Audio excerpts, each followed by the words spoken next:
আমি ঝুমি রহমান আপনাদের আমন্ত্রণ জানাচ্ছি আমাদের নিয়মিত আয়োজন নিউজ শো নির্বাচিত খবরে। আজ দিনভর যে প্রধান খবর আলোচনার খোরাক জুগিয়েছে, যে খবরগুলো ভীষণ রকম জনগুরুত্বপূর্ণ, তেমন কিছু নির্বাচিত খবরের নির্মোহ বিশ্লেষণ নিয়ে আমাদের এই আয়োজন। আজ আলোচনার জন্য পুরো সময় জুড়ে আমাদের সাথে স্টুডিওতে আছেন জ্যেষ্ঠ সাংবাদিক মোস্তফা আকমল, আপনাকে স্বাগত জানাচ্ছি। এবং আমাদের সাথে উপস্থিত আছেন লেখক ও সাংবাদিক বুলবুল হাসান। বুলবুল হাসান, আপনাকেও স্বাগত। ধন্যবাদ। দর্শক, এছাড়াও এই আয়োজনে একাধিক সময়ে নানান অতিথি আমাদের সাথে যুক্ত হবেন, জানাবেন তাদের মতামত বিশ্লেষণ। আজকে নির্বাচিত খবরে যে খবরটি নির্বাচন করেছি সেটি দেশের 23তম রাষ্ট্রপতি হিসেবে মির্জা ফখরুল ইসলাম আলমগীরের শপথ নেয়ার আয়োজনকে ঘিরে। শুক্রবার সন্ধ্যায় বঙ্গভবনের শপথ পড়িয়েছেন জাতীয় সংসদের ভারপ্রাপ্ত স্পিকার ব্যারিস্টার কায়সার কামাল। এই অনুষ্ঠানে উপস্থিত ছিলেন প্রধানমন্ত্রী তারেক রহমান সহ সরকারের গুরুত্বপূর্ণ ব্যক্তি, রাজনৈতিক ব্যক্তিত্ব এবং বিদেশি কূটনীতিকরা। রাষ্ট্রপতির শপথ আয়োজনে বিরোধী দলীয় নেতা থেকে শুরু করে দেশের সাধারণ এবং বিশিষ্ট নাগরিক সকলেই আশা প্রকাশ করেছেন দল মতের ঊর্ধ্বে উঠে রাষ্ট্রপতি হয়ে উঠবেন সবার। এই বিষয়ে একটি প্রতিবেদন রয়েছে আমাদের হাতে, সেটি দেখে আসতে চাই। রাজকীয় ঐতিহ্যের স্মারক বঙ্গভবন তার 22তম নতুন অতিথি মির্জা সাহেবকে স্বাগত জানাতে রাজকীয় সাজেই সেজেছিল। সন্ধ্যার আগেই উপস্থিত হন রাষ্ট্রের সব গুরুত্বপূর্ণ ব্যক্তিবর্গ, সংখ্যা যা ছিল 1200-ও বেশি। সন্ধ্যা 7:30টার কিছু আগে আসেন প্রধানমন্ত্রী তারেক রহমান, সাথে স্ত্রী ডাক্তার জোবাইদা রহমান। এর একটু পরে আসেন নবনির্বাচিত রাষ্ট্রপতি মির্জা ফখরুল ইসলাম আলমগীর। ঘড়ির কাঁটায় ঠিক সন্ধ্যা 7:30টায় বঙ্গভবনে শুরু হয় দেশের নতুন রাষ্ট্রপতির শপথ গ্রহণ অনুষ্ঠান। জাতীয় সংসদের ভারপ্রাপ্ত স্পিকার ব্যারিস্টার কায়সার কামাল তাকে রাষ্ট্রপতির শপথ পাঠ করান। দৃঢ়ভাবে ঘোষণা করিতেছি যে অনুষ্ঠানে ছিলেন প্রধান বিচারপতি, মন্ত্রিসভার সদস্য, সংসদ সদস্য, বিদেশি কূটনৈতিক এবং বেসরকারি ও সামরিক বাহিনীর ঊর্ধ্বতন কর্মকর্তারা। শপথ অনুষ্ঠানে আসা বিশিষ্ট নাগরিকরা প্রত্যাশা করেন দলমতের ঊর্ধ্বে উঠে মির্জা ফখরুল ইসলাম সবার রাষ্ট্রপতি হয়ে উঠবেন। বাংলাদেশের রাষ্ট্রের সর্বোচ্চ পর্যায়ে মির্জা ফখরুল ইসলাম আলমগীরের মতো একজন ব্যক্তিত্ব আসীন হয়েছেন, এটা নাগরিক হিসেবে আমাদের সৌভাগ্য। সরকার যা করে সেটাকে ওকে করতে হয়, সেখানে এক্সপেকটেশন কিছু না, তবে তার চোখে সব নাগরিক সমান, এইটুকু আমরা প্রত্যাশা করতে পারি। বিএনপির সিনিয়র নেতারা বলেন, দেশের মানুষের আকাঙ্ক্ষা অনুযায়ী একজন সজ্জন ব্যক্তিকে রাষ্ট্রপতি করা হয়েছে। প্রেসিডেন্ট সাহেব যিনি হয়েছেন সকলের স্নেহধন্য, সৎ, যোগ্য মানুষ, ত্যাগী মানুষ, এটা তার বলার অপেক্ষা রাখে না। ওনার ব্যাপারে আমার মনে হয় সমস্ত জাতি ঐক্যবদ্ধ, ওনার প্রেসিডেন্টশিপ সবাই স্বাগত জানিয়েছে। উনি আমাদের দলের থেকে নির্বাচিত হয়ে আসছেন, সুতরাং এই দেশের সাধারণ মানুষের কি প্রত্যাশা উনি ভালো করে জানেন, আর আমাদের মাননীয় প্রধানমন্ত্রীও সে সম্পর্কে অবগত আছেন যে ওনাকে দিয়ে কতটুকু কাজ করানো যায়। সুতরাং আমি মনে করি গতানুগতিক যে ধারা, তার বাইরে এসেও উনি এখানে একটা বড় ভূমিকা রাখতে পারবেন। শপথ অনুষ্ঠানে উপস্থিত থেকে বিরোধী দলের নেতা শফিকুর রহমানও নতুন রাষ্ট্রপতির প্রশংসা করেন। কাজ করার স্মৃতিগুলো আজকে আনন্দ যোগায় যে এইরকম একজন মানুষ ভালো একটা জায়গায় তিনি এসেছেন, এবং যেহেতু তিনি পুড় খাওয়া মানুষ, আমরা আশা করব দেশ এবং জাতির প্রতি তার কাছ থেকে অন্তত কোনো ইনসাফের ব্যতিক্রম কিছু হবে না, তিনি ইনসাফের ভিত্তিতেই সবার সাথে আচরণ করবেন। বিএনপির ভারপ্রাপ্ত মহাসচিব রুহুল কবির রিজভী বলেন, যিনি রাষ্ট্রপতি হয়েছেন তিনি পরীক্ষিত রাজনীতিবিদ, দেশের গণতন্ত্র পুনরুদ্ধারে আন্দোলনের সহকর্মী। যে কোনো কঠিন অবস্থায় তিনি দেশের জন্য সঠিক সিদ্ধান্ত নেবেন আশা করেন রুহুল কবির রিজভী। যিনি রাষ্ট্রপতি হলেন, নতুন আজকে শপথ নিলেন রাষ্ট্রপতি, তিনি দলনিরপেক্ষভাবে সকল ধরনের পলিটিক্যাল ডিভাইড এবং অভ্যন্তরীণ সামাজিক যে ফ্র্যাকচার বা অন্যান্য যা কিছু আছে সমস্ত কিছুর ঊর্ধ্বে উঠে তিনি কাজ করবেন। নানা সংকট থেকে বেরিয়ে অনেকদিন পর দেশ একজন পরিণত, বিনয়ী, সজ্জন ও পোরখাওয়া রাজনীতিবিদকে রাষ্ট্রপতি হিসেবে পেয়েছে বলে মত সবার। ৩৫ বছর পর সংসদ সদস্যদের ভোটে নির্বাচিত হয়ে 23তম রাষ্ট্রপতি হিসেবে শপথ নিলেন বাংলাদেশের রাজনীতি অঙ্গনে পরিচিত মুখ মির্জা ফখরুল ইসলাম আলমগীর। শপথ অনুষ্ঠানে আসা বিশিষ্ট নাগরিকরা বলছেন, মির্জা ফখরুল ইসলাম আলমগীর সব কিছুর ঊর্ধ্বে উঠে বাংলাদেশের মানুষের যে মানবিক অধিকার সেটি নিশ্চিত করবেন। Habib Rahman, one news, Bangabhaban, Dhaka. রাষ্ট্রপতির শপথ আয়োজনটি দেখছিলাম আজকে। এর বাইরেও কিন্তু মন্ত্রিসভায় নতুন 5টি মুখ যুক্ত হয়েছে, মন্ত্রী এবং প্রতিমন্ত্রী, এবং একজন প্রতিমন্ত্রী মন্ত্রীর শপথ নিয়েছেন। সর্বমোট যদি বলি যে 6 জন আজকে শপথ নিয়েছেন। এই বিষয়গুলো আলোচনায় রাখতে চাই। শুরুতে আমি বুলবুল হাসান আপনার কাছে আসি। সব মিলিয়ে মির্জা ফখরুল ইসলাম আলমগীর 23তম রাষ্ট্রপতি হলেন, আপনার বিবেচনায় মূল্যায়ন জানতে চাই। প্রথম কথা হচ্ছে, ব্যক্তি হিসেবে তাকে যদি আপনি দেখেন, মানে শুধুমাত্র রাজনীতিবিদ নন, খুবই ভার্সেটাইল একজন ক্যারেক্টার। আপনি যদি তার আর্লি লাইফকে দেখেন, তিনি সাংস্কৃতিক অঙ্গনে তিনি যেখানে বেড়ে উঠেছেন, সেখানকার মানুষের সঙ্গে তার যে বিচরণ, মানে সাংস্কৃতিক জীবনে যে বিচরণ, সেটা হচ্ছে একটা দিক। খেলাধুলার প্রতি আগ্রহ ছিল, তিনি ক্রিকেট খেলতেন, ভালো ব্যাটসম্যান ছিলেন। মানে একটা মানুষের ভেতরে যে ডাইভার্সিফিকেশন দরকার সব কিছুই তার ছিল।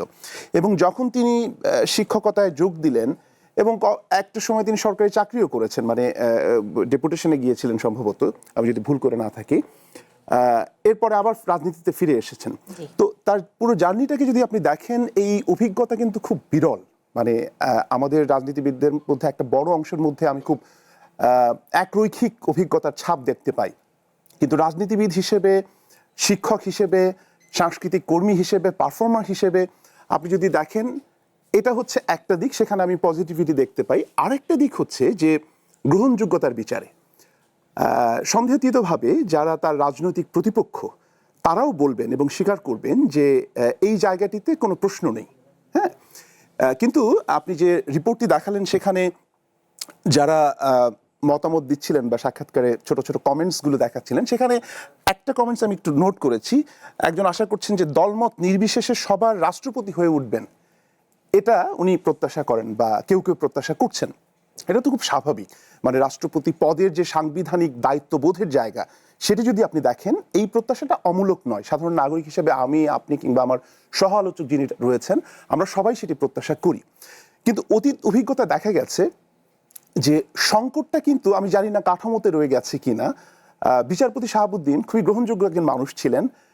তিনি যখন রাষ্ট্রপতি হলেন এবং তিনি যখন তার নীতি নৈতিকতার জায়গায় খুব স্ট্রং একটি অবস্থান নিয়েছিলেন, রাজনৈতিক একটি সরকার শেষ পর্যন্ত কিন্তু তাকে আর ওন করতে পারেনি, ওই সময়কার আওয়ামী লীগ সরকার। আপনার নিশ্চয়ই মনে আছে। তো সেটা ধরেন এক ধরনের সংকট। আবার আমরা দেখেছি যে মোরালেস রাজনীতির সঙ্গে যুক্ত ছিলেন গত রিজিমের দুজন রাষ্ট্রপতিকে যদি আমরা দেখি, একজনকে আমরা গিয়ে দেখি যে তিনি তার পদটাকে এত খেলো করে ফেলেছেন, তিনি সমাবর্তনে যাচ্ছেন, কি সব স্থূল জোকস করছেন, হ্যাঁ, যেগুলো আসলে রাষ্ট্রপতি পদের একটা অমর্যাদা। আমি মনে করি না যে সেই জায়গাটিতে যাওয়ার সুযোগ তার রয়েছে। কিন্তু ক্রাইসিস মোমেন্টে তিনি কিভাবে রেসপন্ড করেন, অ্যাক্ট করেন, সেটা সময় বলে দেবে। সেটা যেহেতু তিনি একটি রাজনৈতিক পথ পরিক্রমার ভিতর দিয়ে গেছেন, কতটুকু সীমাবদ্ধতার ঊর্ধ্বে উঠে তিনি সবার রাষ্ট্রপতি হয়ে উঠবেন, সেটা প্রত্যাশাটা আমার দিক থেকে ইতিবাচক। কিন্তু শেষ পর্যন্ত কি ঘটবে সেটা সময় বলে দেবে। জি, নিশ্চয়ই। মোসওয়া আকমল, আপনার কাছে আসি। রাষ্ট্রের প্রধান, সকলের, বিরোধী দল থেকে শুরু করে সকল নাগরিকের, সকল রাজনৈতিক দলের, এই মির্জা ফখরুল ইসলাম আলমগীরের মতো অভিজ্ঞ একজন রাজনীতিবিদ, তিনি এই দায়িত্বে কতটা সকলের হয়ে উঠতে পারবেন? দেখুন, আমাদের এই যে নতুন রাষ্ট্রপতি হলেন, এই সরকার এবং এই রাষ্ট্রপতি নির্বাচন, এগুলো কিন্তু একটা সম্পূর্ণ ভিন্ন প্রেক্ষাপটে। আপনার এটা ভুলে গেলে চলবে না যে এখন যে সরকারটা এসেছে, সেটা কিন্তু একটা রক্তক্ষয়ী গণঅভ্যুত্থানের পরে, হ্যাঁ, একটা গণঅভ্যুত্থানে একটা স্বৈরাচার সরকারের পতনের পরে নির্বাচনের মাধ্যমে নতুন একটা সরকার এসেছে, এবং তারা নির্বাচনের মাধ্যমে 35 বছর পর নির্বাচনের মাধ্যমে একজন রাষ্ট্রপতি নির্বাচিত হলেন। তো সেখানে কিছু কমিটমেন্টও আছে। কিন্তু বিএনপি তার নির্বাচনী ইশতেহার, এর আগে তারেক রহমানের 27 দফা, এরপরে তাদের জোটের 31 দফা, সবগুলোতে কিন্তু আছে যে আগামীতে রাষ্ট্রপতি এবং প্রধানমন্ত্রীর ক্ষমতার ভারসাম্য আসবে। সেখানে রাষ্ট্রপতিকে আরও নানাভাবে এম্পাওয়ার করা হবে এবং তিনি একজন গার্ডিয়ান হিসেবেই অ্যাক্ট করবেন। তো সেই জায়গা থেকে কিন্তু কিছু চ্যালেঞ্জ আছে, এবং এই চ্যালেঞ্জটা বাস্তবায়ন হতে হবে, কারণ রাজনৈতিক দলগুলো কিন্তু প্রতিশ্রুতিবদ্ধ। জুলাই সনদেও কিন্তু এসবের বিস্তারিত আছে। সুতরাং আমি মনে করি যে মির্জা ফখরুল ইসলাম আলমগীরের যে রাজনৈতিক বর্ণাঢ্য ক্যারিয়ার এবং ওনার যে কমিটমেন্ট, এবং আমরা রাজনীতির মাঠে দীর্ঘদিন ওনাকে দেখছি, প্রথমে সিনিয়র যুগ্ম মহাসচিব হিসেবে, তারপরে মহাসচিব হিসেবে, এর আগে উনি কৃষক দলের সাধারণ সম্পাদক ছিলেন, তার আগে উনি কিন্তু ঠাকুরগাঁওর মেয়র ছিলেন, নির্বাচিত এমপি ছিলেন, প্রতিমন্ত্রী ছিলেন, মন্ত্রী ছিলেন, তারপরে হচ্ছে উনি শিক্ষক ছিলেন ঢাকা কলেজের, অনেক কিছু ওনার বর্ণাঢ্য জীবন। ওনার এই টোটাল ক্যারিয়ারে একটা জিনিস আমরা দেখেছি, ওনার শব্দচয়ন, প্রতিপক্ষকে ঘায়েল করার কৌশল, রাজনৈতিক শিষ্টাচার সব কিছু খুব প্রশংসনীয়। যে কারণে আজকে আমরা একটা বিরল ঘটনা দেখলাম যে পক্ষের বিপক্ষের সবাই কিন্তু ওনার প্রশংসা করছেন, এবং একজন সজ্জন ব্যক্তি হিসেবে আমরাও মাঠে ওনাকে দেখেছি, নানাভাবে ওনার সেই চরিত্রটা ফুটে উঠেছে। তো সেই জায়গা থেকে আমরা আশাবাদী হতেই পারি যে আমরা একজন রাষ্ট্রপতি পেলাম যার মাধ্যমে ভবিষ্যতে রাষ্ট্র একটা দৃষ্টান্ত স্থাপন করবে, এবং সেই দৃষ্টান্তটা পরবর্তীতে যারা রাষ্ট্রপতি হবেন বা এই বাংলাদেশের যে একটা রাজনৈতিক নতুন কালচার যেটা গণঅভ্যুত্থানের পর আমরা আশা করছি সেটা সার্থক হবে। এর আগের যেই রাষ্ট্রপতি যেটি বলছিলেন বুলবুল হাসান, যে দলীয় একটি মতাদর্শের যখন রাষ্ট্রপতি নির্বাচিত হন, তিনি যখন নিজের জায়গায় শক্তভাবে অবস্থান নেন তখন তার প্রতি সেই আগে তিনি যেই দলে ছিলেন সেই দলেরই একটি বিরূপ মনোভাব দেখা যায়। এখনকার বাস্তবতায় এসে আমি যদি ২৪-এর গণ অভ্যুত্থানের কথা আমি ধরি, যে পরিস্থিতি তৈরি হয় ৫ অগাস্টে এবং তার পরবর্তীতে রাষ্ট্রপতির মধ্য দিয়েই কিন্তু ধীরে ধীরে বাংলাদেশের এই যে বর্তমানে নির্বাচন, এবং এইরকম একটি গুরুত্বপূর্ণ জায়গায় থেকে আসলে কতটুকু নিরপেক্ষভাবে তিনি কাজ করতে পারবেন, বা আসলে সামনের দিকে পরিবর্তনটি আসা উচিত কিনা? আমি আশা করি পারবেন, কারণ ওই গার্ডস ওনার আছে। এটা অতীতে উনি দেখিয়েছেন বিভিন্ন সময় আন্দোলন সংগ্রামে, ওনার কমিটমেন্টে।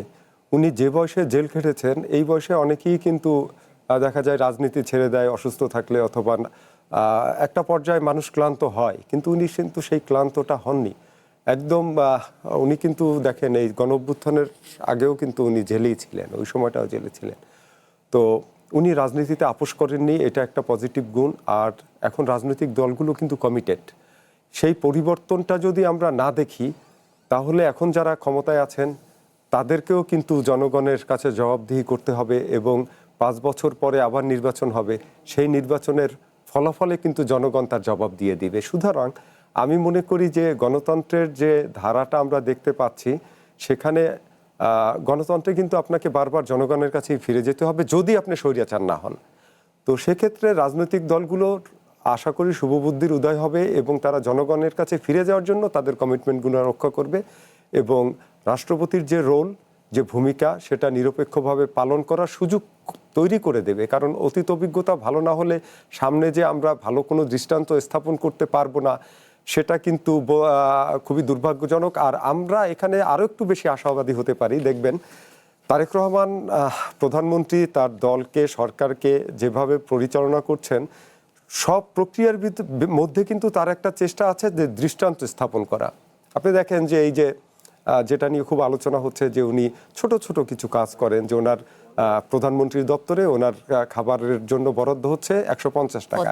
এটা কিন্তু এতে রাষ্ট্রের বিশাল একটা সাশ্রয় হয়ে যাচ্ছে তা না, এটা হচ্ছে একটা দৃষ্টান্ত স্থাপন করা। এবং বিদেশি অতিথিদেরকেও তিনি যখন আপ্যায়ন করেন তখনও কিন্তু এটা হচ্ছে দৃষ্টান্ত স্থাপন করা। একই সঙ্গে উনি টিস্যু পেপারটা পকেটে নেন, ডাস্টবিনে ফেলান, রাস্তায় ময়লা দেখলে ওটা উঠান। কয়েকদিন আগে দেখবেন একটা ভিডিও দেখা যাচ্ছে যে কোনো একটা প্রোগ্রাম উনি আছেন, সামনে একটা টিস্যু, ওটা তুলে উনি আবার তুলে বিনে রাখলেন, সামনেই স্বরাষ্ট্রমন্ত্রী দাঁড়ানো। তো এগুলো হচ্ছে দৃষ্টান্ত স্থাপন করা। তা থেকে বোঝা যায় যে চেষ্টা আছে, বাদবাকিটা ভবিষ্যৎ বলে দিবে। জি, ধন্যবাদ। বুলবুল হাসান, এবারে আপনার কাছে আসি। মন্ত্রী পরিষদে রদবদল হয়েছে। যদি বলি যে আজকে স্থানীয় সরকার মন্ত্রণালয় তো এটি পূর্ব ধারণাই ছিল, কিন্তু পাশাপাশি অন্যান্য মন্ত্রণালয় কিন্তু 6 মাসের মধ্যে আমরা দেখেছি মন্ত্রী প্রতিমন্ত্রী পর্যায়েও অনেক পরিবর্তন আনা হয়েছে। এই বিষয়টিকে কিভাবে দেখছেন? যে প্রধানমন্ত্রী কিন্তু শুরুতে একটি কথা বলেছিলেন, সরকারের 180 দিনে একটি মূল্যায়ন হবে, সেই মূল্যায়নেরই কি একটি অংশ মনে হচ্ছে কিনা? না, আমার কাছে সেটি পুরোপুরিভাবে মনে হয় না, কেননা 6 জনের অন্তর্ভুক্তি বা এর কিছুটা অংশ তো রদবদল রয়েছে, সেটা যে মূল্যায়নের প্রেক্ষিতে হয়েছে সেটা না। আমার কাছে মনে হয়েছে যে এটা হয়তো উনি আগে থেকে চিন্তা করে রেখেছিলেন। যেমন আন্দালিব রহমান পার্থ, তিনি যে মন্ত্রিপরিষদে আসবেন এটি অনেকে ধারণা করছিলেন, এবং জোটের একজন সদস্য হিসাবে তার যে ভূমিকা ছিল আন্দোলন সংগ্রামে, বিএনপির সঙ্গে তো যুগপৎ পথ চলেছেন ওনারাও, তো সেখানে তিনি পাবেন এটি অনুমিত ছিল। তো এটা 6 মাস পরে তিনি পেয়েছেন মন্ত্রিত্ব, এটা আমি বিস্মিত হইনি, বরং আমার কাছে মনে হয়েছিল যে এটা হয়তো প্রত্যাশিত। এক, 2 নম্বর হচ্ছে যে ডক্টর মঈন খান তিনিও কোনো মন্ত্রণালয় পাননি, তাকে তো এমনকি রাষ্ট্রপতির পদেও অনেকে চিন্তা করছিলেন যে এখানে হয়তো তিনি যেতে পারেন। তারও তো দলে কন্ট্রিবিউশন রয়েছে, তার যে মেধা, তার যে স্কলার হিসেবে ইন্টারন্যাশনাল এক্সপোজার, তাতে করে তিনি তো আসলে যে কোনো বড় পদে যাওয়ার যোগ্যতা রাখেন। কাজে আমি মনে করি যে এটা একটা ভালো নিয়োগ। যদিও শারীরিক অবস্থা বিবেচনায় তিনি কতটুকু ডেলিভার করতে পারবেন সেটা তো অন্য আলোচনা, সে আলোচনায় যাচ্ছি না, কিন্তু মঈন খান ইজ এ গুড চয়েস মানে স্থানীয় সরকার মন্ত্রণালয়ের জন্য। আর আপনি দেখেছেন যে বিমান প্রতিমন্ত্রী, তাকে পূর্ণ মন্ত্রীর মর্যাদা দেওয়া হয়েছে এবং পূর্ণ মন্ত্রীকে সরিয়ে খাদ্য মন্ত্রণালয় দেওয়া হয়েছে। সেটা রদবদল আমার ধারণা যে হয়তো পারফরমেন্সে কিছুটা বিষয় বিবেচনায় রাখা হয়েছে। আর পার্বত্য চট্টগ্রাম বিষয়ক যে মন্ত্রণালয়, সেটি আপনি জানেন যে অনেকটা আকস্মিকভাবে ওই মন্ত্রণালয়ের মন্ত্রী পদত্যাগ করেছিলেন এবং ওই পদটি তো খালি ছিল, কাজেই কাউকে না কাউকে তো সেখানে যেতে হবে। উনি বিকল্প হিসেবে যিনি এখন গেছেন তাকে চিন্তা করেছেন। তো মোরলেস আমার কাছে মনে হয়েছে যে এটা বড় কোনো পরিবর্তন নয়। অনেকটা বলা যায় এবারে কিন্তু প্রতিমন্ত্রী হিসেবে হুমায়ুন কবির তিনি, হ্যাঁ আমি সেই জায়গাটাতে আসতে চাচ্ছিলাম যে দুজন প্রতিমন্ত্রী একটি মন্ত্রণালয়ে থাকাটা এটি দোষের কিছু না, বা এটি নিয়ে যে খুব বিস্তর আলোচনা হওয়ার মতো ঘটনা ঘটে গেছে সেটিও আমি মনে করছি না। কিন্তু এটা তো আগে সেই অর্থে এটির নজির আমার জানা মতে ছিল না কখনোই, যে একটা মন্ত্রণালয়, বিশেষ করে ফরেন মিনিস্ট্রির মতো একটা গুরুত্বপূর্ণ মন্ত্রণালয়ে এরকম দুজন প্রতিমন্ত্রী কখনো ছিলেন কিনা আমি ঠিক জানি না। এটা আমার কাছে একটু আমি একটু বিস্মিত হয়েছি এই কারণে যে আমরা যারা একটু রিপোর্টিং বলেন বা সাংবাদিকতার একটু গভীরে যাওয়ার চেষ্টা করি, আমরা কিন্তু কিছুটা ভারত সফর নিয়ে, আমি জানি না এই আলোচনাটা হয়তো পরবর্তী সময় আসবে প্রধানমন্ত্রীর, সেই সফর নিয়ে এবং খলিল সাহেবের জাতিসংঘের নতুন পদায়ন বা নতুন যে দায়িত্ব নেওয়ার যে বিষয়টি আসছে, সেখানে ফরেন মিনিস্ট্রির যে হায়ারার্কি, মানে উনি দূরে থেকে চালাবেন কিন্তু সেটা প্র্যাকটিক্যালি পসিবল কিনা, হ্যাঁ সেই প্রশ্নটা কিন্তু আসছে। হয়তো প্রধানমন্ত্রীর মাথায় সেটি আসছে, ওনাকে ওই দায়িত্বটি দেওয়ার মাধ্যমে যে পররাষ্ট্র মন্ত্রণালয়ের এই দায়িত্বটিকে উনি হয়তো আরো এম্পাওয়ার করলেন হুমায়ুন কবির সাহেবকে, সেটা অনেকের মনে হতে পারে। এবং সেটা যদি মনে হয় আমি ভুল কিছু বলবো না, হয়তো সেই চিন্তা থেকে তিনি এটি করেছেন। জি, মোস্তফা আকবর আপনার কাছে আসি আরেকটি প্রশ্ন নিয়ে, যে এই যে পররাষ্ট্র প্রতিমন্ত্রী দুজন, পাশাপাশি মন্ত্রী তো যদিও আগামী মাসে তিনি জাতিসংঘে যিনি চেয়ার পর্যায়ের জন্য, তিনি প্রেসিডেন্ট পর্যায়ের জন্য তিনি চলে যাবেন, তো এইখানে কি বর্তমান সরকারের পররাষ্ট্র নীতি যদি বলি বা বিভিন্ন দেশের সাথে সম্পর্ক, সেটির উপরে গুরুত্ব এই সরকার বেশি দিচ্ছে বা এরকম কিছু মনে হচ্ছে কিনা? দেখুন, বাংলাদেশ ভূ রাজনৈতিক প্রেক্ষাপটে একটা খুব গুরুত্বপূর্ণ জায়গায় অবস্থান করছে দীর্ঘদিন ধরেই। আর 5ই আগস্টের পর, ছাত্র জনতার গণঅভ্যুত্থানের পর একটা নতুন রাজনৈতিক মেরুকরণ তৈরি হয়েছে এই দক্ষিণ এশিয়াকে নিয়ে।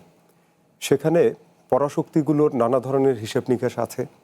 আমাদেরও রাজনৈতিক বলয়ের নতুন বৃত্ত তৈরি হয়েছে, নতুন পেরিফেরি তৈরি হয়েছে, নতুন চিন্তাভাবনা তৈরি হয়েছে। সেখানে কিন্তু বিএনপির একটা নতুন পররাষ্ট্রনীতি, মানে একদম বটম লাইন যেটা, সেটা হচ্ছে সবার আগে বাংলাদেশ। এটা কিন্তু আগে ছিল যে বলা হতো যে সবার সাথে বন্ধুত্ব, কারোর সাথে শত্রুতা নয়। এখন ওই জায়গাটা থেকে সরে এসে সবার আগে বাংলাদেশ, মানে বাংলাদেশের স্বার্থ আগে দেখবে, অন্যের স্বার্থ মানে শত্রুতা বা বৈরিতার চেয়েও গুরুত্বপূর্ণ হচ্ছে যে বাংলাদেশের স্বার্থটা আগে দেখতে হবে। সেখানে এই বিষয়টা আরও গভীর হয়েছে, আরও জটিল হয়েছে। ছাত্র জনতার গণঅভ্যুত্থানের পর পতিত সরকারের প্রধানমন্ত্রী শেখ হাসিনার ভারতে আশ্রয় নেওয়ার পর থেকে যে ভারতের সাথে বাংলাদেশের টানাপোড়েন এবং এখানে বাংলাদেশের পূর্বমুখী পররাষ্ট্রনীতি, যেটা আগে এতটা জোরদার ছিল না, সব মিলিয়ে পররাষ্ট্রনীতিতে ব্যাপক পরিবর্তন এসেছে এবং বিশ্ব রাজনীতিতে বাংলাদেশ একটা গুরুত্বপূর্ণ ভূমিকায় অবতীর্ণ হয়েছে। এখানে দেখবেন যে আমাদের তিস্তা মহাপরিকল্পনা নিয়ে নানা ধরনের আলোচনা করা হচ্ছে, বাংলাদেশ সরকার তার সামরিক শক্তি বাড়াচ্ছে। সব কিছু মিলিয়ে কিন্তু একটা নতুন রাজনৈতিক মানে পররাষ্ট্রনীতির ক্ষেত্রে একটা নতুন যুগে কিন্তু বাংলাদেশ প্রবেশ করছে, এই বিশেষ করে তারেক রহমানের সরকার ক্ষমতায় আসার পর থেকে। সেখানে যদি রাজনৈতিক পররাষ্ট্রনীতিকে আরও, পররাষ্ট্র সম্পর্ককে আরও শক্তিশালী করার জন্য এটা করে থাকতে পারে, সেটা খুবই যৌক্তিক হয়। আর এছাড়াও আমি মনে করি যে খলিল সাহেবের জাতিসংঘে যাওয়াটার সাথে এটা খুব একটা সম্পর্ক আছে বলে আমি মনে করি না। আমার মনে হয় পররাষ্ট্রর নানা দিকগুলোকে বিচার বিশ্লেষণ করেই হয়তো এখানে এই সিদ্ধান্তগুলো নেওয়া হয়েছে এবং এটাই যে ফাইনাল তা না। কারণ আমার কাছে যতটা ইনফরমেশন আছে যে আরও পরীক্ষা নিরীক্ষা এখানে আছে, হ্যাঁ, আরও পরীক্ষা নিরীক্ষা আছে এবং বিশেষ করে প্রতিবেশী দেশ ভারতের সাথে বাংলাদেশের যে এখন রাজনৈতিক টানাপোড়েন, সেখানে নানা ধরনের চিন্তাভাবনা চলছে। সেই চিন্তা থেকেও একটা পরিবর্তন আসতে পারে, যেটা আসলে পুরোপুরি এইভাবে প্রেডিকশন করে বলাটা ঠিক হবে না।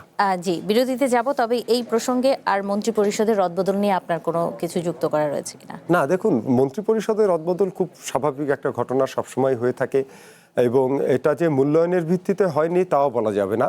কারণ হচ্ছে যে এরকম গভর্নমেন্টের কিন্তু একটা কমিটমেন্ট ছিল যে 180 দিন পূর্ণ হওয়ার পর কোন দপ্তরে কোন মন্ত্রণালয় কি হলো, এটা শুধু পারফরমেন্সের ভিত্তিতে তা না। এমনও আছে যে কোনো মন্ত্রীকে মনে করা হয়েছিল সে এই দপ্তরে খুব ভালো করবে, পরে দেখা গেল সে কমফোর্ট না, বা অন্য কোনো জায়গায় সে কমফোর্ট। হ্যাঁ, সেগুলোর নানা ধরনের বিচার বিশ্লেষণ করেই কিন্তু এই সিদ্ধান্তগুলো নিয়ে নেওয়া হয়েছে এবং এটা তারেক রহমানের দীর্ঘমেয়াদী একটা পরিকল্পনা আছে। আমরা জানি যে সেই পরিকল্পনারই অংশ। জি, ধন্যবাদ। আমরা বিরতি নিয়ে ফিরবো, তখন পরবর্তী যে আলোচ্য বিষয় তার মধ্যে প্রধানমন্ত্রীর ভারত সফরও রয়েছে, সেগুলো নিয়ে আলোচনা করব। দর্শক, নির্বাচিত খবরে একটি বিরতি নিচ্ছি, ফিরছি একটু পর।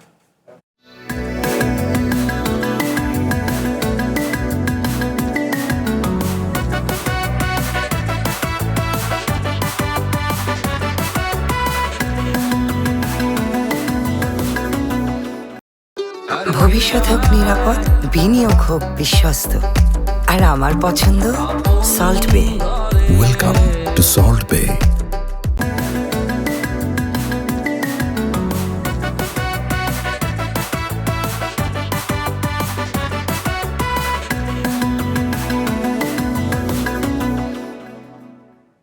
স্বাগত আরও একবার নির্বাচিত খবরে। এবারে আলোচনায় নিয়ে আসতে চাই তারেক রহমানের ভারত সফরের বিষয়ে দেশটির রাষ্ট্রপতির ভবন থেকে দেয়া একটি বিবৃতি এবং 1 ঘন্টারও কম সময়ের মধ্যে সেটি প্রত্যাহারের বিষয় নিয়ে। এবং এর আগে কিন্তু দেশটির গণমাধ্যম ইন্ডিয়ান এক্সপ্রেস জানিয়েছে তারেক রহমান আগামী সপ্তাহে ভারতে পৌঁছাবেন। এই ধরনের কিছু গুঞ্জন বেশ কয়েকদিন ধরেই ভারতের গণমাধ্যমগুলোতে আমরা দেখছিলাম। সেই বিষয়ের একটি প্রতিবেদন রয়েছে আমাদের হাতে, সেটি আগে দেখে আসতে চাই। শুক্রবার দুপুর 2টায় ভারতের রাষ্ট্রপতি ভবন থেকে এক প্রেস বিজ্ঞপ্তিতে জানানো হয়, বাংলাদেশের প্রধানমন্ত্রীর আনুষ্ঠানিক অভ্যর্থনার পূর্ণাঙ্গ মহড়ার কারণে শনিবার রাষ্ট্রপতি ভবনে নিয়মিত চেঞ্জ অব গার্ড অনুষ্ঠান হবে না। তারেক রহমানের দিল্লি সফরের আলোচনার মধ্যেই এই পদক্ষেপ কূটনৈতিক মহলে বেশ চাঞ্চল্য তৈরি হয়। তবে মাত্র আধা ঘন্টার মধ্যে বিজ্ঞপ্তিটি সরিয়ে ফেলা হয়। এর কিছুক্ষণ পরেই রাষ্ট্রপতি ভবন থেকে নতুন আরেকটি বিবৃতির মাধ্যমে পূর্বের বিজ্ঞপ্তিটি প্রত্যাহারের ঘোষণা দেওয়া হয়। বিজ্ঞপ্তিতে উল্লেখ করা হয়, নয়াদিল্লি বা ঢাকার পক্ষ থেকে এই সফরটি এখনও আনুষ্ঠানিকভাবে ঘোষণা করা হয়নি, তাই 21শে আগস্ট জারি করা বিজ্ঞপ্তিটি প্রত্যাহার করা হলো। ভারতের গণমাধ্যম ইন্ডিয়ান এক্সপ্রেস বলছে, শুক্রবার তারেক রহমানের ভারত সফরের কথা থাকলেও 23 থেকে 25 আগস্টের মধ্যে তিনি নয়াদিল্লি সফর করতে পারেন। একটি সূত্রের বরাত দিয়ে ইন্ডিয়ান এক্সপ্রেস বলছে, তারেক রহমান আগামী সপ্তাহে ভারতে পৌঁছাবেন বলে আশা করা হচ্ছে। এদিকে রয়টার্সের খবরেও তারেক রহমানের ভারত সফরের বিষয়টি উঠে আসে। তবে তারা বলছে, এই সফরের বিষয়ে প্রধানমন্ত্রীর প্রেস সচিব AM সালে তাদের জানিয়েছেন, তারেক রহমানের ভারত সফর নিয়ে বাংলাদেশ এখনও কোনো সিদ্ধান্ত নেয়নি। Masud Rana, one international desk.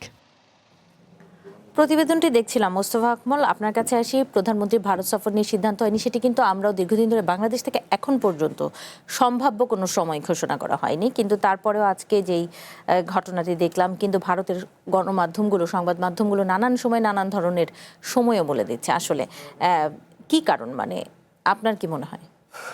আসলে ভারতের গণমাধ্যম নিয়ে বলার তেমন কিছু নেই। কারণ হচ্ছে যে ওখানের মেইন স্ট্রিমের কিছু গণমাধ্যম নিউজ করেছে, এটা দুর্ভাগ্যজনক। কারণ আমরা এখানে জানি না, ওরা টাইম বলে দিল 23 থেকে 25 তারিখের মধ্যে যদি তারেক রহমান নয়াদিল্লি সফর করে, তাহলে তার কিছু প্রস্তুতি আছে। আপনি কি কোনো প্রস্তুতি দেখছেন এখানে? আমরা কিছু জানি না, ওরা এটা করে দিল। এটা খুবই দুর্ভাগ্যজনক। ওদের কিছু মিডিয়া আছে খুবই, মানে ইউটিউব বা পশ্চিমবঙ্গেরও আমরা কিছু মিডিয়া দেখেছি, তোরা খুবই হালকার মেজাজে নিউজ টিউজ করে। কিন্তু মেইন স্ট্রিমের কিছু গণমাধ্যম যেটা করেছে, এটা দুঃখজনক। আসলে সোফার আইনো তারেক রহমানের এই মাসে ভারত সফরের কোনো শিডিউল নেই বা কোনো পরিকল্পনাও নেই।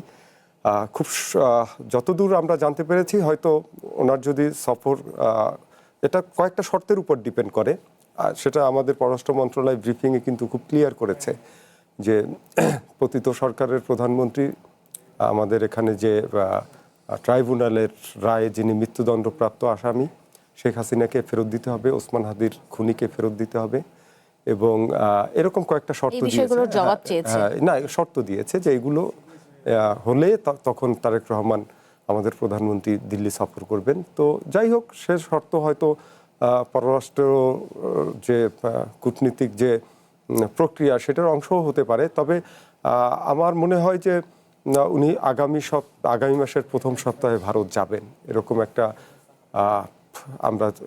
এরকম একটা ইনফরমেশন আমাদের কাছে আছে যে আগামী মাসের প্রথম সপ্তাহে উনি যাবেন। তো সেটাকে এইভাবে রাষ্ট্রপতির দপ্তর থেকে এরকম একটা বিজ্ঞপ্তি দেয়া, এটা খুবই হালকা কাজ হয়েছে, এটা ঠিক হয়নি। আবার সেটা নামিয়ে দেয়া কারণ হচ্ছে যে আবার আমাদের কিন্তু প্রেস সেক্রেটারি সালেহ শিবলি উনি কিন্তু জানিয়েছেন যে এখনো সফর ফাইনাল হয়নি। তো সেখানে এরকম একটা বিজ্ঞপ্তি দেয়া এবং তুলে নেয়া, এটার মধ্যে আসলে রহস্যের জট আছে। এবং ভারতের যিনি হাই কমিশনার বাংলাদেশে রয়েছেন তিনি কিন্তু বিভিন্ন সময় বলেছে যে ভারত অধীর আগ্রহে অপেক্ষা করছে বা নানান ধরনের কথা সাম্প্রতিক সময় বলেছেন যে তিনি আশা প্রকাশ করছেন। তো সেই জায়গাটি থেকে আসলে ভারতের পক্ষ থেকে প্রধানমন্ত্রী তারেক রহমানের এই দিল্লি সফরটাকে বেশি গুরুত্ব দিয়ে দেখা হচ্ছে কিনা, বা সেই দেশের কূটনৈতিকরা অবশ্যই বেশি গুরুত্ব দিয়ে দেখা হচ্ছে। এখানে আমি বলবো যে তারেক রহমানের বা বাংলাদেশের পররাষ্ট্রনীতির একটা সফলতা আছে।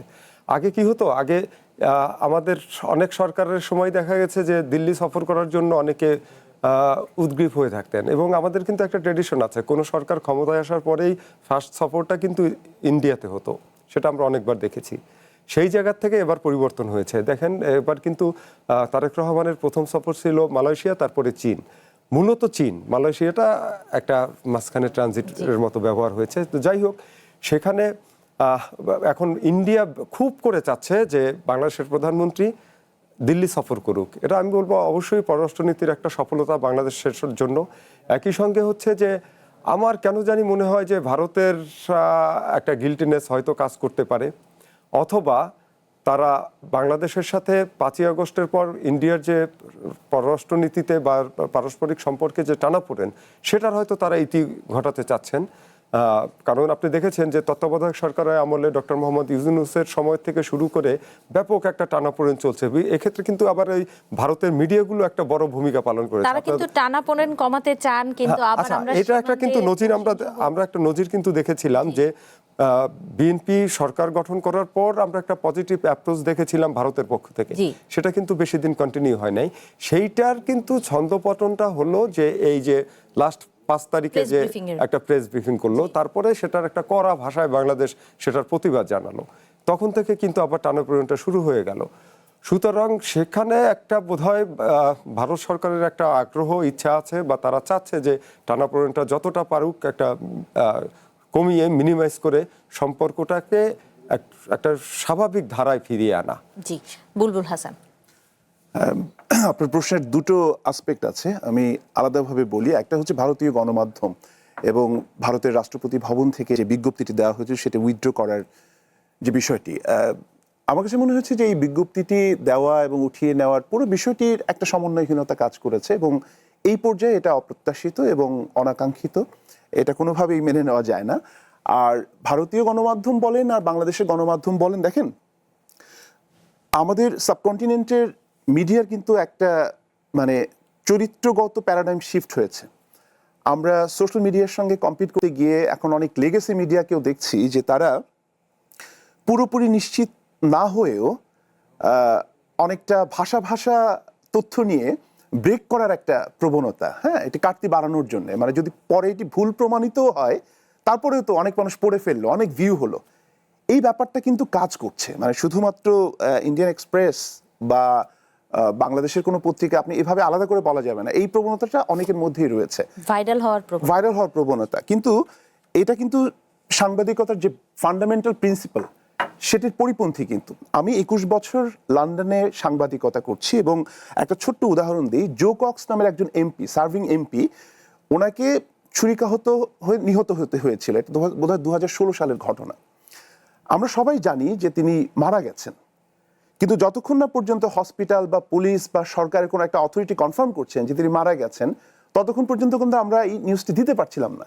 এটা কোনোভাবেই ওখানকার যে রেগুলেটরি অথরিটি বা আমাদের যে সাংবাদিকতার প্রিন্সিপাল বা ব্রিটিশ জার্নালিজমের যে দীর্ঘদিনের চর্চা, সেটির সঙ্গে যায় না যে আপনি একটা রিলায়েবল সোর্স থেকে কনফার্ম মেসেজ না পেয়ে বা নিশ্চিতকরণ এটি সম্পূর্ণ না করে আপনি সংবাদ দিয়ে দিচ্ছেন।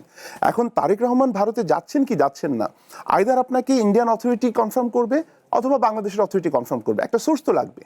আপনি নিউজটা দেখেন, সেখানে এরকম কোনো রেফারেন্স আছে কিনা? কোনো রেফারেন্স নেই।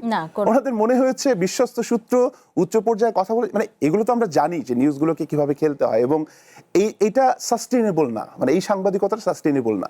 কাজে আমি ভারত বলেন বা বাংলাদেশ বলেন, সাংবাদিকতার দায়িত্বশীল পর্যায়ে যারা আছেন তাদের কাছে এই অনুরোধটি করবো যে একটু, কারণ আমাদের তো অনেক তরুণ সাংবাদিকরাও শিখতে চায়, তাই না, যে আমরা কি ধরনের সাংবাদিকতা করছি। সেখানে এই ভিউ আর্ন করার সাংবাদিকতাটা আমাদেরকে আসলে বিভ্রান্ত করবে। এটা হচ্ছে 2 নম্বর ব্যাপার। 3 নম্বর যেটি পয়েন্ট, সেটি হচ্ছে যে উনি যাবেন কি যাবেন না, এবং এক ধরনের মানে শীতল সম্পর্ক তো আছে ভারত বাংলাদেশের সম্পর্কে। কর্তৃত্ববাদী যে রেজিম, সেটি চলে যাওয়ার পরে একটা প্রবলভাবে ঝাঁকুনি খেয়েছে তো ভারত, কারণ তারা যেভাবে চিন্তা করছিল বাংলাদেশকে এবং সম্পর্কটাকে যেভাবে একদম ধরেই নিয়েছে যে এভাবেই চলতে থাকবে, সেটি হঠাৎ করে যখন একটা ঝাঁকুনির মধ্যে পড়েছে, তখন তারাও তো একটু পাজলড। হ্যাঁ, একই সঙ্গে যে আমি বলছি না যে তারেক রহমান বা তার সরকারের যে ফরেন পলিসি সেটি রাতারাতি খুব র্যাডিক্যাল হয়ে যাবে, মানে একেবারে ভারতকে আমাদের দরকার নেই, একটা শত্রুভাবাপন্ন অবস্থা নিয়েও আমরা টিকে থাকবো, এটি তো তারা বলছে না। মানে বিএনপি সরকার তো সেটি বলছে না। তারাও তো চাচ্ছে সম্মানের ভিত্তিতে, আত্মমর্যাদার ভিত্তিতে একটা সম্পর্ক তৈরি, সমতার ভিত্তিতে। তো সেই জায়গাটিতে এখন পর্যন্ত ভারতের দিক থেকে কিন্তু রেসপন্সটা প্রত্যাশিত জায়গায় নেই, বরং আমার কাছে মনে হয়েছে যে আমাদের দিক থেকে নানাভাবে সেই চেষ্টাটা হয়েছে। হ্যাঁ, তো আমি ওই ডিটেইলে যাচ্ছি না, কিন্তু এর ভেতরের কিছু বিষয় রয়েছে যেগুলো আমার সহ আলোচক যিনি আছেন, উনি যেহেতু খুব সক্রিয় সাংবাদিকতার সঙ্গে আছেন, অবশ্যই আমার কাছে ইনফরমেশন রয়েছে যে যেহেতু তারেক রহমান দিন শেষে প্রধানমন্ত্রী হলেও সকলের প্রধানমন্ত্রী, কিন্তু তিনি তো রাজনীতিবিদ। তিনি যখন ভারতে যাবেন, তখন তো বিরোধী দল বলেন, সাধারণ মানুষের কিন্তু একটা মানে আকাঙ্ক্ষার জায়গা থাকবে যে ভারতে গিয়ে আপনি কি নেগোশিয়েট করলেন দেশের জন্য, তাই না? তো নেগোসিয়েশনের ক্ষেত্রে জনগণের প্রত্যাশার জায়গা কোনগুলো? জুলাইয়ের যে গণ অভ্যুত্থান, এটা কিন্তু একটা সিরিয়াস ঘটনা, অনেক বড় একটা ঘটনা। আপনি অন্য সব কিছুকে গুরুত্বপূর্ণ ভেবেও এটিকে কিন্তু আপনার আলাদা একটা জায়গায় রাখতে হবে। যেসব মানবতা বিরোধী অপরাধের অভিযোগে অভিযুক্ত এবং দণ্ডপ্রাপ্ত যারা রয়েছে, তাদের সঙ্গে তাদের প্রত্যর্পণের যে বিষয়টি, সেটি কিভাবে আপনি সমঝোতার একটি জায়গা তৈরি করছেন ভারতের সঙ্গে। হ্যাঁ, তো কিছু কিছু সফর আছে, সেটি সফর যখন হয় তখন কিন্তু এগুলো যে তাৎক্ষণিকভাবে হয় না। আপনি জানেন কূটনীতির মানে কি বলবো, যে বল গেমটা একটু ডিফারেন্ট। এই বিষয়গুলো কিন্তু আগেই এক ধরনের সম্মতি বা এক ধরনের কনসেনসাস থাকে। তো সেই জায়গাটি থেকে আমি যতটুকু জানি ভারতের দিক থেকে খুব কংক্রিট কোনো সাড়া মেলেনি, যে কারণে তারেক রহমান বা আমাদের প্রধানমন্ত্রী তিনি এই সফরটিকে মানে নির্দিষ্ট কোনো দিন এখনো ধার্য করেননি। এবং যেটি সালেহ শিবলি বলেছেন, আমাদের প্রেস সচিব যথার্থই বলেছেন, কেননা যেহেতু একটি সফর, তো আপনি কিছু আউটকাম নিয়ে আসতে হবে, তাই তো? তো সেই জায়গাগুলোতে উনি যে ABC প্ল্যান করেছেন, সেই প্ল্যানগুলো যদি যথাযথভাবে ওদিক থেকে রেসপন্ড না হয়, স্বাভাবিকভাবে সেটি পিছিয়ে যাবে। আমার ধারণা যে সেটি হয়েছে এই ক্ষেত্রে। এখানে আরেকটি প্রসঙ্গ আসে যে ব্রিক্সে যেই একেবারে সাম্প্রতিক যেই আমন্ত্রণটি রয়েছে ব্রিক্সে সামনের মাসে যোগ দেওয়া অথবা দ্বিপক্ষীয় সফরের জন্য যে ন্যূনতম সময়, সেটির দিক বিবেচনায় ব্রিক্স নাকি দ্বিপক্ষীয় কোন সফর হবে, সেটি নিয়েও কিন্তু একটি আলোচনার কথা আসছে। যে না, সেটার মধ্যে একটা ফ্লেক্সিবিলিটি ছিল, আগে বা পরে দ্বিপক্ষীয় মানে এই সম্মেলনটা, এটি ভারতের দিক থেকে আমি যতটুকু জানি তাদেরই একটা আগ্রহের জায়গা ছিল, যে যেহেতু সম্পর্কে একটা টানাপোড়েন চলছে, প্রধানমন্ত্রী যান। প্রধানমন্ত্রী নিজে থেকে যে অ্যাপ্রোচ করেছেন বিষয়টি কিন্তু এরকম নয়, ভারতের দিক থেকে কিন্তু এক ধরনের চাহিদা ছিল, কিন্তু সেটি ভারতের কারণে আবার পিছিয়ে গেল। এটা আমার কাছে খুবই বিস্ময়কর লাগছে। হ্যাঁ, এবং আপনি একটা জিনিস আজকে অন রেকর্ড বলছি, আপনি পরে মিলিয়ে নেবেন, যে যদি প্রত্যর্পণের ব্যাপারে কোনো সমঝোতা হয়, ভারত যেভাবে আঞ্চলিক সম্পর্ককে দেখে এবং বাংলাদেশকে যেভাবে দেখে, তাতে করে তারা বাংলাদেশের কাছে অর্থনৈতিকভাবে তাদের জন্য লাভজনক এরকম কিছু চেয়ে বসবে না, এরকম হওয়ার কোনো কারণ নেই, এরকম একটা জিনিস হবে। তারেক রহমানের ক্ষেত্রে বা আমাদের প্রধানমন্ত্রীর ক্ষেত্রে চ্যালেঞ্জ হচ্ছে যে এই বিষয়টিকে কিভাবে তিনি ফাইন টিউন করেন। কেননা ভারত কিন্তু আপনি জানেন যে তাদের ডিপ্লোমেসি থেকে শুরু করে তাদের জিওপলিটিক্যাল অবস্থানগত শক্তিমত্তা, এটি দিয়ে তারা নেগোসিয়েশনে সবসময় একটু এগিয়ে থাকে। এখন এটি আমাদের প্রধানমন্ত্রীর জন্য চ্যালেঞ্জ, কিন্তু আমি মনে করি না যে আমাদের সম্মান, আমাদের ডিগনিটিকে বজায় রেখে সেই জায়গাটিতে একটা উইন উইন সিচুয়েশন তৈরি করা ওনার জন্য খুব কঠিন কিছু হবে। জি, আমি আপনার এই প্রসঙ্গটি মোস্তফা আকমল আপনার কাছে আসতে চাই যে এর আগের সরকারের সময়ে বা আগের সময়ে ভারতের সাথে বাংলাদেশের অনেক অমীমাংসিত দুই দেশের মধ্যে অনেক সংকট রয়েছে, যেই জায়গাগুলো এখনো মানুষ তিস্তা শুনলেই ভাবে যে ভারত থেকে কোনো সাড়া আসলো কিনা, বা আমি যদি বলি একেবারে যেটি আটকে আছে গঙ্গা চুক্তি, সেটি নিয়েও কিন্তু এখনো একটি অনিশ্চয়তা রয়ে গেছে। ভারতের কূটনৈতিক যারা রয়েছেন, যারা বাংলাদেশে এর আগে হাই কমিশনার হিসেবে দায়িত্ব পালন, তারা কিন্তু এই সময়টিতে নানান ধরনের বক্তব্য দিয়ে আসছেন যে চুক্তি বা যে কোনো কিছু পেতে হলে তারেক রহমানকে ভারতে আসতে হবে। আসলে এই যে বক্তব্য অথবা বাংলাদেশের অবস্থান, সেই জায়গাটি বাংলাদেশ কি ধরে রাখতে পারছে কিনা? না, সেই জায়গাটি বাংলাদেশের ধরে রাখার কোনো চেষ্টাও নেই, এবং আমি মনে করি যে বাংলাদেশ সেই জায়গা থেকে সরে এসছে। আপনি যেটা আগের উদাহরণ দিলেন, 2008-এ আওয়ামী লীগ ক্ষমতায় আসার পরে আরেকটা নির্বাচন হলো 14 সালে, না 14 সালে 14 সালে কিন্তু সুষমা স্বরাজ আসলো পররাষ্ট্রমন্ত্রী, তারপরে কি ঘটনা ঘটলো, এরশাদ সিএমএসে চলে গেল, নির্বাচনটা হয়ে গেল, আওয়ামী লীগ আবার ক্ষমতায় আসলো, এবং এই ধারাবাহিকতায় যা যা ঘটেছে তার একটা র্যাপ আপ কিন্তু শেখ হাসিনা একবার তার বক্তৃতায় দিয়েছে যে ভারতকে আমরা অনেক কিছু দিয়েছি, এবার ভারত আমাদেরকে ফেরত দেওয়ার পালা। তার মানে এটা ক্লিয়ার ভারত এখান থেকে কি পেয়েছে। তো সেই জায়গা থেকে কিন্তু বিএনপি সরে এসেছে, এবং দেখেন বিএনপি কিছু এই গভর্নমেন্ট কিছু কৌশলগত অবস্থান নিয়েছে, তাদের পররাষ্ট্রনীতির গুরুত্বটা পাচ্ছে এখন পূর্বমুখী। এটা হচ্ছে শক্তির একটা ভারসাম্য। এই মডার্ন যুগে বা এই যুগে এসে কিন্তু এখন আর এই তরোয়াল নিয়ে বা বন্দুক নিয়ে যুদ্ধ করতে হয় না, এখানে কৌশলটাই খুব ইম্পর্টেন্ট ব্যাপার। আপনি কার কার সাথে কি কি কৌশলগত অবস্থান নিচ্ছেন, পৃথিবীতে কয়েকটা পরাশক্তি এই সারা পৃথিবী নিয়ন্ত্রণ করে, সেখানে আপনি কার সাথে কোন কৌশলে কোন ধরনের সম্পর্ক আপনি বিল্ড আপ করছেন, কে আপনার ব্যাকআপ পাওয়ার হিসেবে কাজ করছে, এগুলো খুব সিগনিফিক্যান্ট। এই জায়গা থেকে বিএনপি কিছু স্ট্র্যাটেজি নিয়েছে এবং সেগুলো ভালোভাবে ফাংশন করছে বলেই হয়তো ভারত বাংলাদেশ নিয়ে এত চিন্তা ভাবনা করছে, অথবা তারা চাচ্ছে যে সম্পর্কটা শীতল হোক এবং আগের জায়গায় ফেরত আসুক। তবে বাংলাদেশ আর আগের জায়গায় আসবে না, সেটা তারেক রহমান বারবার তার বক্তৃতায় বলেছেন যে বাংলাদেশ অনেক সময় পার করে এসছে, 55 বছরের বয়সের একটা দেশ, এখন এখানে বাংলাদেশের স্বার্থটা হবে সবার আগে এবং সম্পর্ক হবে ভারসাম্যের ভিত্তিতে, ন্যায্যতার ভিত্তিতে। জি, ধন্যবাদ। আমাদের বিরতির সময় হয়েছে, বিরতি নিয়ে আবারও আসবো আলোচনায়। দর্শক, একটি ছোট্ট বিরতির সময় হয়েছে, ফিরছি একটু পর।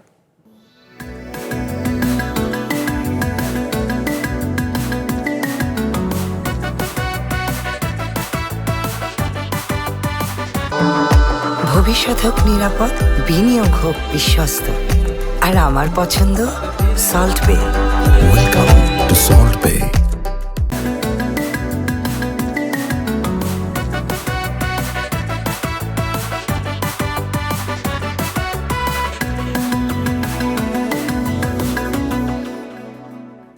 স্বাগত আরও একবার নির্বাচিত খবরে। এবারে আলোচনা করব সরকারের 6 মাসে আইন শৃঙ্খলা পরিস্থিতির কতটা পরিবর্তন হলো সেই বিষয়ে। নতুন সরকার যা দায়িত্ব নিয়েছে 6 মাস পার হয়ে গেছে এবং সেই সময় কিন্তু প্রত্যাশিত যে স্বস্তি সেটি মেলেনি বলে বলছেন সাধারণ মানুষেরা। খুন, নারী ও শিশু নির্যাতন এবং পুলিশের উপর মামলার ঘটনা বেড়েছে। ব্যবসা প্রতিষ্ঠানে প্রকাশ্যে গুলি, চাঁদাবাজি, ছিনতাই ও আসামি ছিনিয়ে নেওয়ার ঘটনায়ও উদ্বেগ বাড়ছে দিন দিন। এই বিষয়ে আমাদের একটি প্রতিবেদন রয়েছে, আলোচনায় যাবার আগে সেটি দেখে আসতে চাই।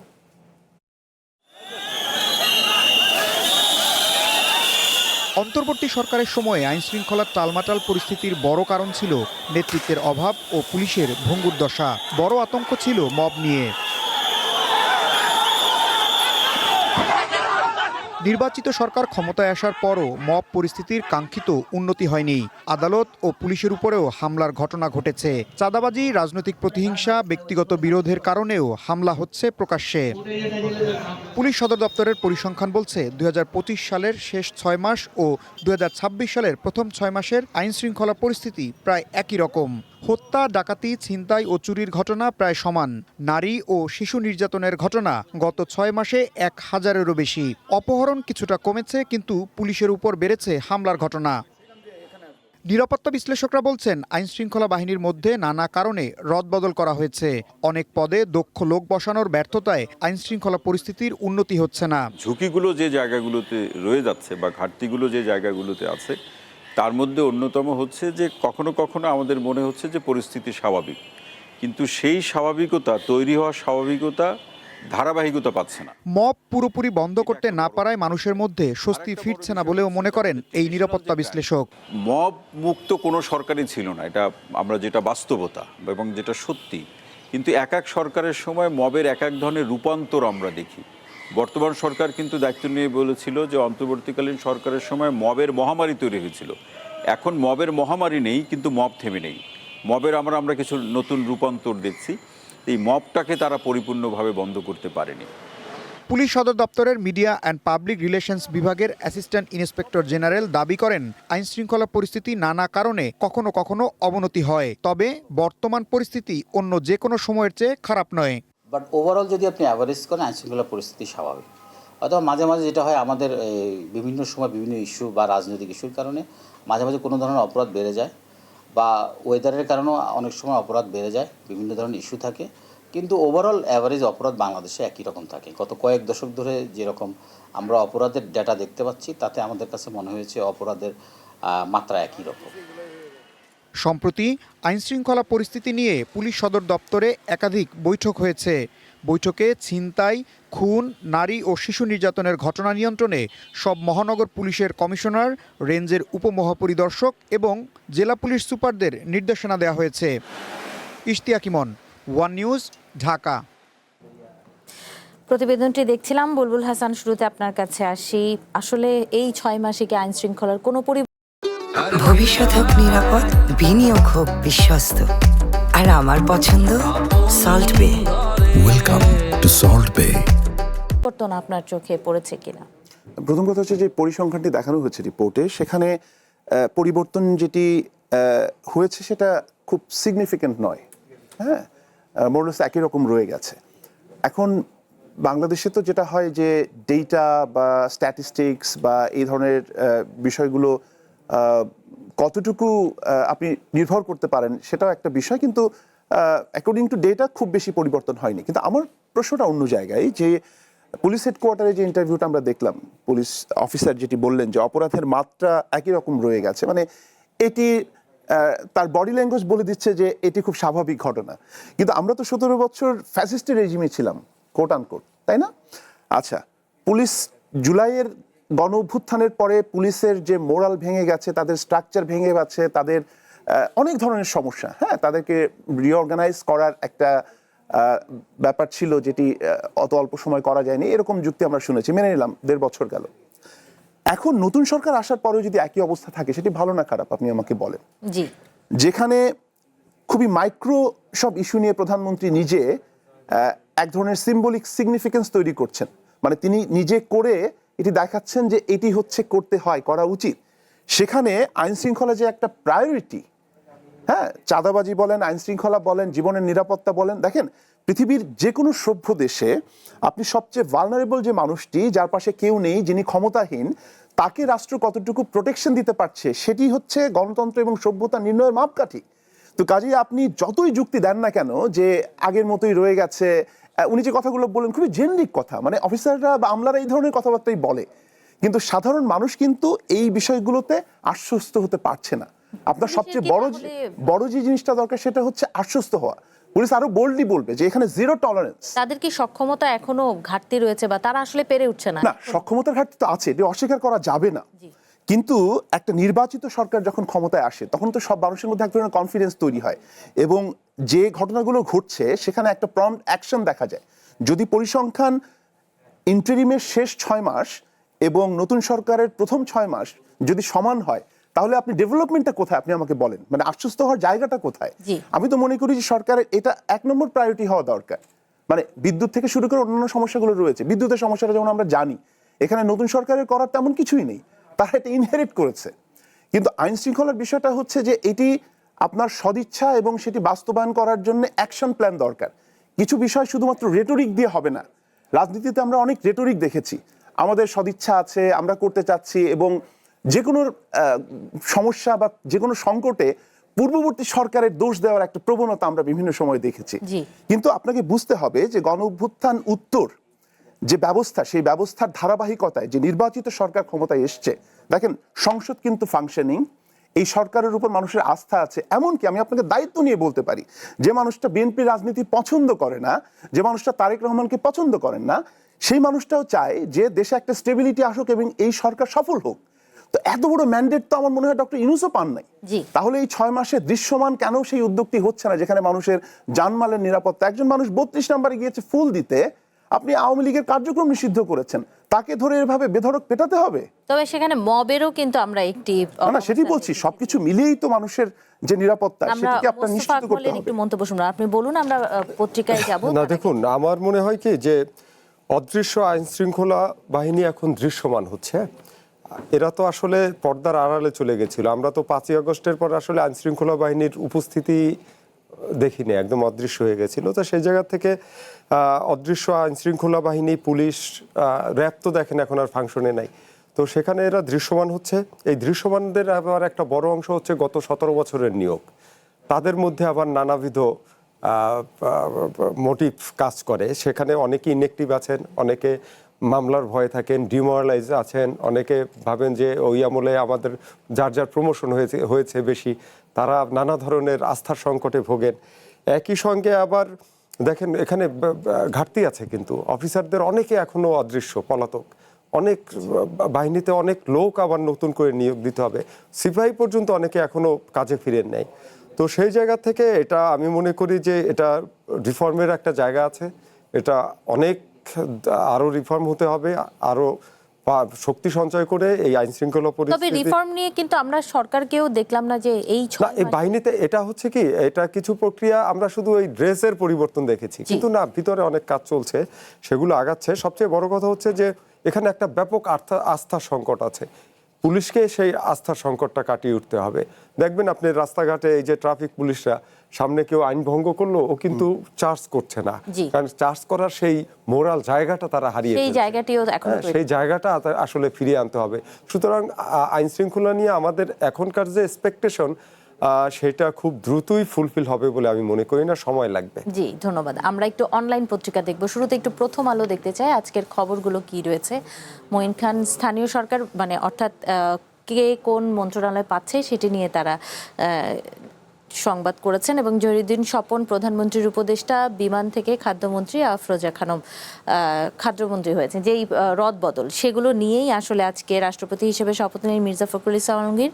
ভারতের রাষ্ট্রপতি ভবনের হঠাৎ ঘোষণায় বিস্ময়ে জল্পনা, মূলত যে এই বিষয়গুলো নিয়ে আমরা আলোচনা করেছি। এরপরে বিবিসি বাংলার যেই সংবাদ আজকের, সেগুলো একটু দেখব। রাষ্ট্রপতির খবর, পাশাপাশি কলকাতায় গা ঘেঁষে দাঁড়ানো হোটেলগুলোয় আগুন থেকে বাঁচার কি উপায় আছে, এইটি নিয়ে আসলে একটু মন্তব্য। এর আগে কিন্তু আমরা দিল্লিতেও দেখেছিলাম যে একটি হোটেলে আগুন, সেখানেও কিন্তু বাংলাদেশিদের মৃত্যু দেখেছি। আসলে এইখানে কি ধরনের সংকট, কেউ কি কিছু যুক্ত করতে চান কিনা, আমরা শেষ করব। আমাদের পুরান ঢাকা আর কলকাতা একই রকম অবস্থা। তো ওখানে ম্যাক্সিমাম হোটেলেরই কিন্তু ফায়ার ফাইটিংয়ের কোনো ব্যবস্থা নেই। ম্যাক্সিমাম হোটেলই সব মানে অল্প কয়েকটা ভালো হোটেল ছাড়া সবই অনেক আগের, অনেক পুরনো। এইদিকে নিরাপত্তার বিষয়টিও কিন্তু সেই সরকার আসলে কতটুকু গুরুত্ব দিচ্ছে সেটাও দেখার বিষয়। আমরা আরেকটি পত্রিকা দেখে শেষ করব, যুগান্তর দেখতে চাই। আজকে যে যুগান্তরের যেই নিউজগুলো, নতুন 4 মন্ত্রী ও 2 প্রতিমন্ত্রী, রাষ্ট্রপতির শপথ, প্রথমবারের মতো পূর্ণমন্ত্রী হওয়া মিল্লাতের রাজনৈতিক উত্থান। অর্থাৎ আজকের সারাদিনের যেই আলোচনা, সেটি মূলত রাষ্ট্রপতির শপথ এবং মন্ত্রী পরিষদের যে রদবদল, সেগুলো নিয়েই আমরা প্রধানমন্ত্রী উপদেষ্টা থেকে মন্ত্রিসভায় হুমায়ুন কবির, তাকে এই খবরটিও দেখছি। এবারে আমরা একটু আরেকটি পত্রিকা দেখতে চাই, সমকালের খবর ভিন্ন কোনো রয়েছে কিনা। এলএনজি কার্গো এলে গ্যাস সংকট কাটার আশা, যেটি নিয়ে আসলে বেশ কয়েকদিন ধরে, 1 মাসেরও বেশি সময় হলো, পুরো দেশ আসলে কষ্ট পাচ্ছে। সেখানে এই সরকারেরও একটি প্রশ্ন উঠে আসে যে এই সংকট কাটবে কবে। এই বিষয়ে বুলবুল হাসান, আপনি কিছু যুক্ত? প্রথম কথা হচ্ছে যে এই গ্যাস সংকট তো এটি তো খুব যে নতুন সংকট এটি নয়, এটি দীর্ঘদিনের সংকট। কখনোই আমাদের চাহিদার তুলনায় যে পরিমাণ মানে বিপরীতে যে পরিমাণ গ্যাস দরকার সেটি আমাদের কখনোই ছিল না। এটি একটি বড় কারণ হচ্ছে দীর্ঘ সময় কয়েক দশক ধরে যে অনুসন্ধান প্রয়োজন, গ্যাস অনুসন্ধান, সেই কাজটি হয়নি।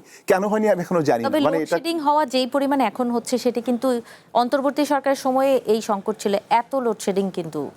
হ্যাঁ, বাট এটা দীর্ঘমেয়াদী সংকটের একটা ধারাবাহিকতা। এটিকে শুধুমাত্র অন্তর্বর্তী সরকার বা বিএনপি সরকারের দোষ দিলে হবে না। এটি দীর্ঘ সময় ধরে নতুন কোনো গ্যাস ক্ষেত্র আবিষ্কার করা হয়নি বা সেটি করার জন্য যে উদ্যোগটা প্রয়োজন, কিন্তু এটা কিন্তু এমন নয় যে আপনি একজনকে অ্যাসাইন করলেন, তিনি এসে বললো যে অমুক জায়গায় গ্যাস পাওয়া গেছে। এটা কিন্তু একটা দীর্ঘমেয়াদী, একটা কোম্পানিকে অ্যাসাইন করতে হয়, এটার একটা কন্ট্রাকচুয়াল, এটার একটা খরচের ব্যাপার আছে এবং একটা মানে পরিকল্পনার একটি অংশ হওয়া দরকার। কিন্তু আমি আসলে এখনো জানি না যে কেন এই কাজটি হয়নি। এটি খুব জরুরি ছিল আর কি। আর একটা বিষয় বলে শেষ করছি, সেটি হচ্ছে মন্ত্রিসভার আলাপ যদিও আমরা শেষ করে ফেলেছি, কারণ তখনও পর্যন্ত প্রজ্ঞাপন যে হয়েছে এটা আমাদের জানা ছিল না। এখন কোথায় বলা যায় যে তথ্য মন্ত্রণালয়ের পরিবর্তনটা অনেককে বিস্মিত করেছে, কিন্তু আমরা ইনফর্মালি খবর পাচ্ছিলাম যে Jahiruddin Swapan he is a good human being, কিন্তু তাকে অনেকটাই খুব সফট স্পোকেন, সফট মানসিকতার একজন রাজনীতিবিদ, আরেকটু বোধহয় একটু অ্যাক্টিভ এবং মানে অ্যাক্টিভের চেয়ে বোধহয় প্রোঅ্যাক্টিভ বলা ভালো, এরকম ইয়াং কাউকে হয়তো চাচ্ছিলেন তারেক রহমান।